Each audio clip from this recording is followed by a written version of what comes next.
Hello, everyone. Welcome to the show. I'm excited to be joined by my friend and business partner, Mr. Michael Vincent, Mr. Podcaster Extraordinaire. We're going to be talking today about how to build executive trust in the first 5 minutes before you ever pitch. How are you doing today, Michael? Doing fantastic, brother. I can't wait to hear this one because this is it's important because people don't understand. They lose it almost many times. It's lost before you're not even on the phone. It's gone. Right, Your trust. right. Absolutely. No, it is. It's true in the world we live in today. We've got the book out, the 2V, 2R Rapid Sales Growth System. We've got a boot camp attached to that. It's a system that's been used to drive over $500 million in growth. And it is a practical book, not a theory book and psychological book. It's how do you apply this to what the world we live in today and rapidly grow your sales. That's what it's all about. And I was explaining that to somebody yesterday. They were asking me, about it a little bit, and I was just saying, look, things have changed so much. This is the first time that I've been involved with like a sales program. Okay. And in many years, in 20 years. And it's because it's always the exact same thing repackaged. It just is. It just Right. is. Same thing over and over and over and over and over again, just repackaged a different way. It's like TQM and ISO 9000, all kinds of scam, if you ask me, big time. But this is pertinent and it's information that is really impactful because things have changed drastically in the last, heck, 3 years. Yeah. In the last 10 years, it's changed dramatically, but COVID-19 2020, boy, Yeah. it changed really fast after that. I Really mean, fast, really and fast. it is changing faster. It's like the pace of change is getting faster and faster and faster, and Right. just keeping up with the tools is hard enough. Keeping up with how to utilize those tools in an impactful and ever growing more efficient way is darn near impossible unless you got somebody who's an expert and is working with those tools and working with those cadence of sales and adjusting it and finding out what is best for you to try. Otherwise, like we've talked about before, you could take these tools and just amplify your tasks that you're completing every day and actually be hurting your results. Right. Right. Yep. Getting people to unsubscribe when they should be working with you. Yeah, 100%. I mean, not like you're more tasks, but the increase in tasks and effort isn't producing the same increase in percentage of sales or success rate, but Yeah. actually reducing it in many cases, Right. making you Right. look worse. Right. That it's Yeah, it's not good. It's not good. Absolutely. And it's a part of the journey of our company. Started really in 2018, where I was Mhm. traveling coast to coast, spending way too much time in hotels and airports and everything. And I decided to go more digital, more social media, more inbound attraction, right? Yeah. And then get the message out there with value. And so the very first thing, number one, promote your value and verified results. Sounds simple, right? But Yeah. like on LinkedIn, a lot of people put their resume. I was in this business for 25 years and I've done this and I've done that and I've done and I've done. But what we do when we work with companies is what's in it for the other person to connect with you and reply, right? What's in it for them? Because executives these days, they decide really quickly if they feel safe talking to you. So if they don't see the value and some testimonials and results right away, most likely they're going to go away, unfortunately. And Yeah. that's the world we Yeah. live in. You're absolutely right. You might as well go to conferences and hope you sit next to somebody who's a decision maker at the lunch. Right. Right. That the mingle in the evening, you're hoping to land a whale somehow. Yeah, and the whale is just looking to have a few drinks and catch up with buddies. Yes, right. Exactly. They've had a long And day. and They maybe don't. yeah, exactly. They had a long day. They don't want to make decisions. And quite frankly, even if they wanted to make decisions, even those executives who pretend like they never sleep and they're always working, all that kind of stuff. Fact, the human mind quits making good decisions after about 10 hours. Yeah. It just does. That's a good You're not point. an exception. That's a good point. Yeah, When I go to those conferences I have over the years, I'm exhausted by the end of a yeah, day, sure. mentally exhausted just from all the intake and the output. Question, answer, network, network. Do you know so and so you should meet for lunch? Da, da, da, da. Like it's exhausting, honestly. So, um, It's speed dating, and it's very few of those actual speed dates come to any type of fruitful outcome at all. right. And just saying, well, here's my card. Let's contact after. Yeah. How's Yeah. that go for you? How's that going? How's that working? How's Exactly. that working? It's not. You need to crush them the first time. They need to be seeking you, and you can do that through what we're Right. talking about. You could be a person sought after if they're looking for these type of things, or at least one where they go, "Huh, that was kind of an interesting conversation. Let me check out this person, see if I actually will accept their call, or actually me call them because I gave them a phony number." I gave them our switch line and they'll never get to me from that. So Exactly. I used to that's the give way it out. works now. I used to steal colleagues' business cards and hand them out. Oh my goodness. Uh, anyways, Oh, that's a totally different story, inappropriate for this podcast. But oh boy. Well, it does somewhat lead us into number two. yeah. Number two, clearly I outline the problem and solution. So within your social presence, right? Your website, your LinkedIn, your landing pages, your pitch decks, your proposals. Mm. Identify the solution in terms of benefits and value, right? Problem solution. So leaders need to understand the problems you address and the impacts you make before they even are ready to say yes to a meeting. And that's just the way it is. I know when I go So out, somebody says, I'm from so and so company, and here's our solution and so forth. First thing I do, look at the website, look at their LinkedIn. And if I don't see something right there that's really a high value item of something I've been thinking about, then I have to move on. I don't have time to hang around, you know? it's a really solid point because when you're looking for an issue that you're trying to solve, just in your life, just generally speaking, you look, you don't call random websites, Right. right? I mean, you if you're looking for windows and doors, you don't just you know call the overhead door company because they have doors, because they're going to give you like an industrial overhead door. You don't want that.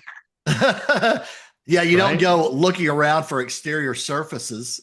You go, you Yeah, go, yeah, you go, exterior, I right. need Yeah. vinyl windows that are nicely insulated that don't let the wind in. You're looking for like No, a hundred parameters. percent, 100%. And we're even talking about people inside the vertical don't get it.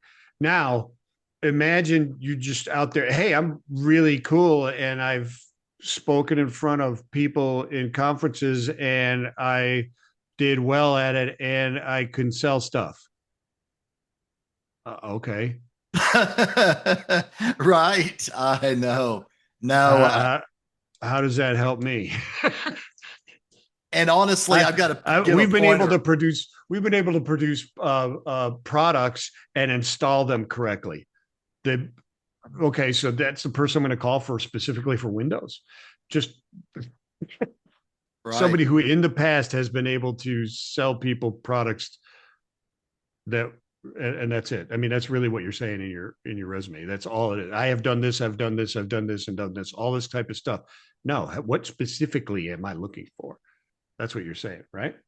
Absolutely. I mean, and I looked today, I got like four different emails that said, Andy, quick question, or Andy, have you thought about this something? And I'm sitting there going, you don't Well, have the right to ask an executive a question before you've shown them something of value. Right. And so I'm to the point now, Michael, when it says, Andy, quick question, I don't even read it. I don't read them either. I mean, that's something that I may or may not entertain if I'm sitting at a bar having a drink. if you're bored, right? If you're If bored, you I'm go, huh, I wonder what this just is. bored, I might go. If I'm bored, I might say, "Yeah, what do you got, Andy?" I mean, those are questions when you and I are sitting there watching football, drinking a beer, and I say, "Hey, Andy, quick question." You go, "Yeah, what?" Yeah, Or yeah, exactly. hold on. After this play, After this. Yeah, after this, exactly. but you're going to answer that in an email? No. Yep, absolutely. And the other thing, number three, talk with clarity and avoid hype. So you don't want to overhype your solutions. Like we're going to make you the biggest champion in your company of all time, and you're going to take over. Like you don't. They know what it's going to do for them, right? You just need to show them what the pathway to success and the value is, right? So Mm. I see this a lot where people are just hyping, overhyping. There's a few things that we do and that we've seen work really well. So, number one, use bullet points and numbers with ranges of benefits, like 20 to 40% less time spent on the phone, or 40 to 60% less stock outs. Like that's tangible, that's understandable. Mm. And also, the big other one is quantify your past results in terms of value. The big items that matter to the B2B executive, the How buyer. about how about guaranteed pipeline growth? Yep. Yep. And I've done these projects, Michael, where we do guarantees, right? Um, Absolutely. a lot of different ones, and it's a safe limit, safe, bet on both sides, right? So It low is. cost, high value. Let's try it. Let's pilot this. Do a pilot. Um, but Yeah, there's because there's we'll put our big money where our things mouth is. that the big things that matter to the B2B executive all involve profitability. Period. Mm. Right. Yeah. So they're looking for examples like revenue growth, less time spent, less money spent, less employee turnover, better margins. Those kinds of things is what they're looking for out of you, to explain to them very quickly what is the impact. What are the five or six or four big impact items that you can do? And that's then, of course, when you use bullets and numbers, they pop off the page. So Mm. we do Mm. that. I've done that. And when people message me and I see quickly, boom, boom, boom, boom, value, value, value, and then I start seeing some testimonials and results, I'm like, okay, now we're onto something that's actually Yeah. real. Yeah. You're taking into, oh, there's somebody I need to speak with, Mhm. right? That this I'm Exactly. interested to learn more about this, but it's got to be realistic because BS meters, and this is really one of the things we're talking about. BS meters have become much more and more sensitive, or maybe not so sensitive, but there's many more inputs into it that that create that filter, that thicker or more sophisticated filter that filter out the overhype is what I'm talking about. The and the noise, separating the chaff from the wheat, so to speak. Right. Right. Right. Absolutely. When people come out with me with examples and numbers and what they've done, and I can see, and I can Yeah. actually go there and see people talking about it, and they're not S. Smith at a large manufacturer, like that's their testimonial. I'm like, that no. You need to have a real person that said real things about you in order for it to Yes, be a that's real thing, right? So that just, those are some tips there. Number four, and people really don't do this very much, but it's a really important part of the sales process. Mitigate the risk and resistors. So whether you address it or you don't address it, they're addressing it in closed doors, right? What could go wrong? So you want to take them down a path of here's what we do to mitigate. So, for example, let's say mm, you've got an IT package and yeah. they're worried about overloading the IT staff. You talk about we Mhm. do turnkey, hands on module rollouts to keep it off your IT, right? That you're hearing that you need to basically bring it into the proof, the value, all of that up front, because they're looking at it going, yeah, this would be awesome. But I don't want to spend $1 million and I don't want to have half of my IT staff leave. So, Mm, you know, mm, mm-hmm, Hmm. They're Yeah, it's more worried very, about what could go wrong.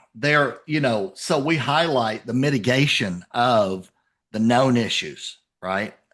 yes. When we're selling, when we're pitching on the social presence, the pitch deck, the proposals, everything, it ties that in, right? Yeah. And How we're mitigating. we've spoken about that many times before in previous lives together in uh, diesel efficiency technologies and other things and Right, in my life in recycling as well, plastics recycling, polymer science, and that type of thing. It's known as the drop-in solution, right? Your solution cannot interrupt the rest of the infrastructure. right. It cannot become a constriction point. It needs to be an expansion point.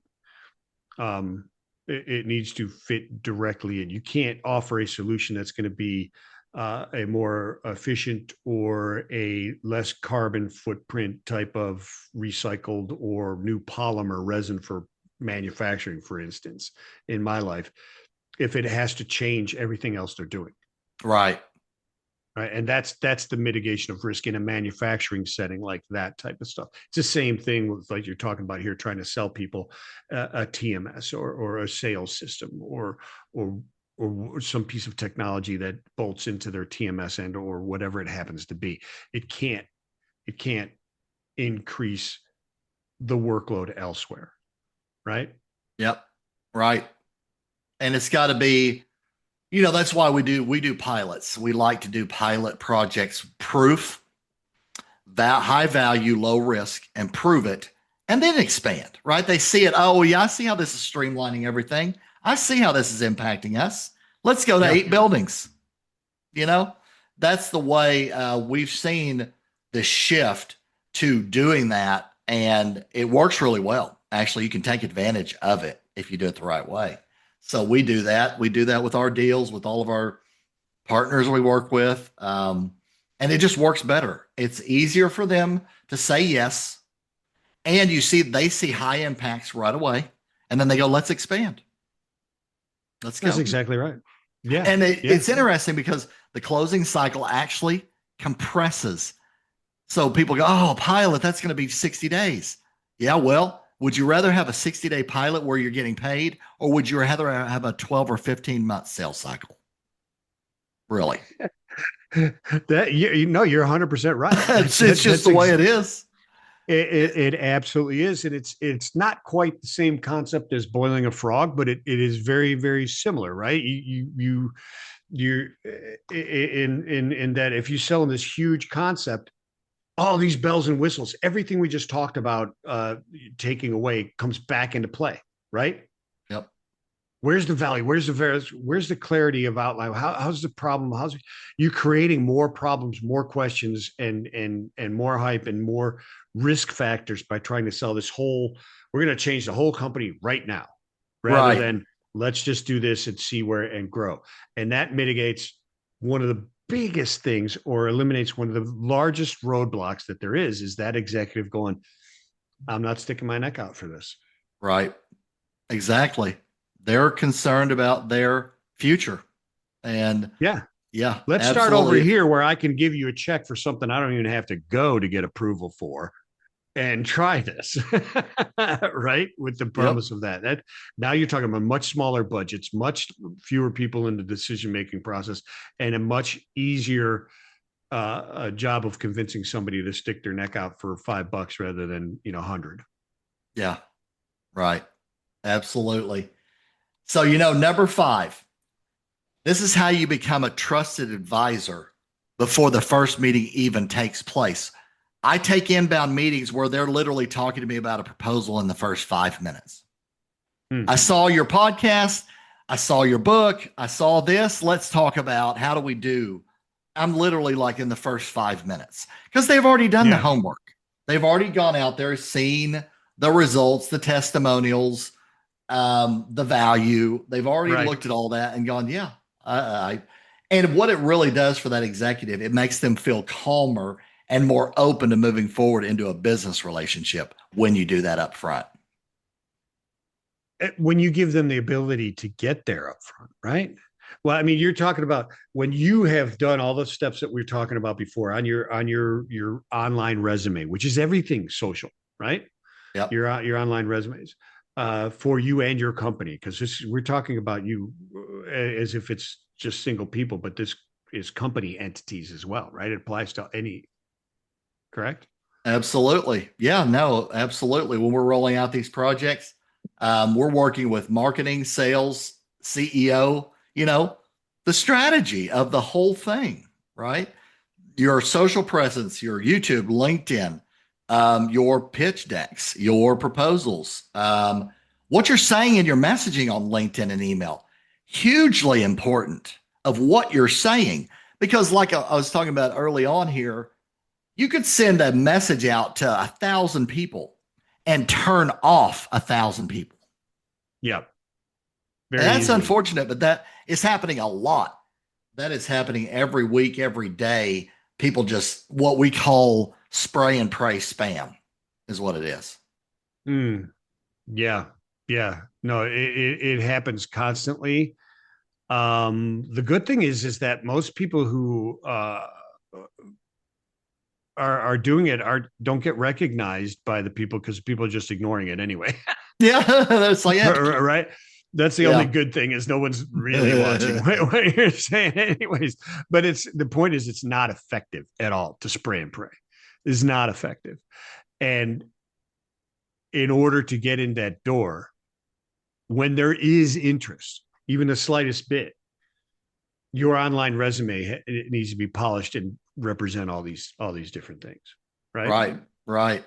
Yeah, absolutely. If you're the salesperson and you're reaching out to 1,000 targets and half of them won't accept your connect request and a lot of them are unsubscribing or marking you as spam, your target market is going away. Literally. So we've seen that. In fact, I see it. People are targeting me, but it's spammy. It's very spammy. And I just have to move on, basically. So, those are five big ones for today. More to come on in the weeks ahead. We're going to continue unraveling the shift in the B2B buyer journey and how you take advantage of it. So we'll talk more in weeks ahead. Thanks again for coming on, Michael. Oh yeah, absolutely. Thank you. Looking forward to the next one.